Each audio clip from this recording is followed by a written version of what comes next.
3 decades in the press shop for the Senate Republicans. And this week, just when they're back in power, maybe, he retired from that post. Welcome. Thank you. Nice to see you. Good to see you. In a non-adversarial position. I should disclose that the number of times that we have had rather heated arguments is very high. But there will be no yelling on the set today. No, Liz, they've always been enjoyable. You know that. Maybe on your end. Yes. Okay. So seriously, though, I mean, why now? They look like they're poised to get back into the majority. The majority is much more fun than the minority, yes. certainly. Yes. Well, it's been 29 years, and I think it's time. I've I think achieved everything I was looking to achieve, and then some, working in the Senate. And it's good to go back with the Senate back in the Republican majority, as it will be. And I'm looking forward to doing some other things right now. So going out on a high point, is that how high you see point? it? Yeah. And I think having worked as long as I have, it comes a point in time that you have to sort of make a decision, move on, and that's what I've done. And you're going into the private sector? Yes, yes. I'm going to be doing a couple of things, one on my own in terms of public relations and consulting, and then one with Abe Blackman. And I are going to be doing a joint venture in terms of government affairs and some consulting, so I'm looking forward to both of those. Well, for those people who don't know, Abe Blackman is the Senate Finance, or was the Senate Finance Secretary. Yes. So now there's nobody left, really. I mean, it's like the old guard is gone. I mean, what is that? Well, yeah, I think, which is not necessarily a bad thing. If you look at our conference even, we're going to have 6 or 7 new members in the conference out of 32 or 33 seats. It's not your conference anymore. As a Republican conference, that's going to be old tough habits to separate. Die hard. Yes. So, and we have some great people that I've worked with over these last couple of years, and then prior to that. And so I think that Kelly Cummings, my successor, will do a great job, and the folks that are in the communications department, the press shop, will do fine without me. You know, actually, if you think about it, and all joking aside in terms of our relationship, I mean, and really, it's amazing that you managed to succeed. You survived a coup. Yeah, the original coup, a couple of them actually, it wasn't a coup, but the infamous Thanksgiving Day coup where Ralph Marino, who was majority leader, was replaced by Joe Bruno. And actually even prior to that, when I was working for John Donne, who made a run for majority leader when Warren Anderson retired, didn't get there and retired in mid-term, and then when I went on to work for Senator Marino. But the original coup I think everybody refers to was the Thanksgiving week coup where Senator Marino, who had not supported Senator Pataki during the election, had found himself, among other things, in trouble on that end, but also within the conference he had pretty much lost support. But how does that call go? Well, every 2 years, and it happened this week, as you know, the conference gets together and they reorganize and they informally select a leader that they'll rationalize. I mean the call to you.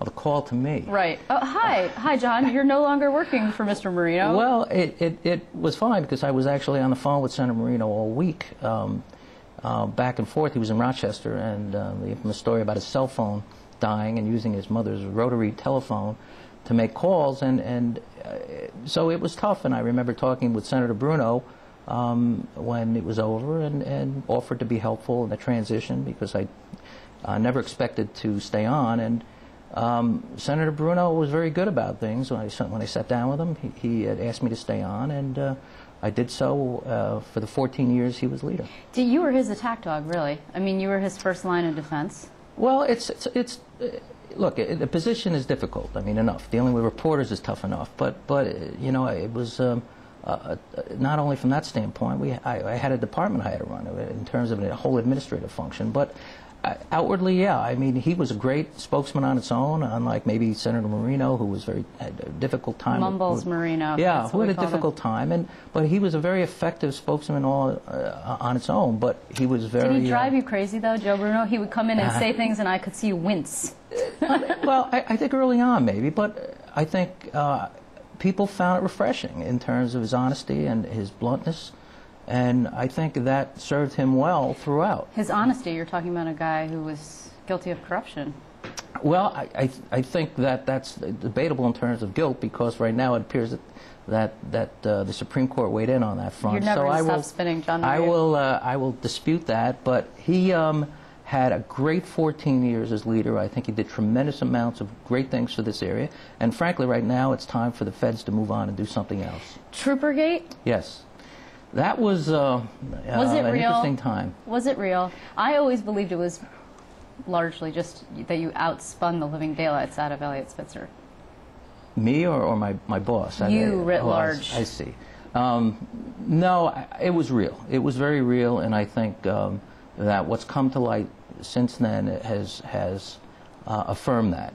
The facts are, as everyone knows, and I think that the governor clearly went over the line, and I think that history has demonstrated that.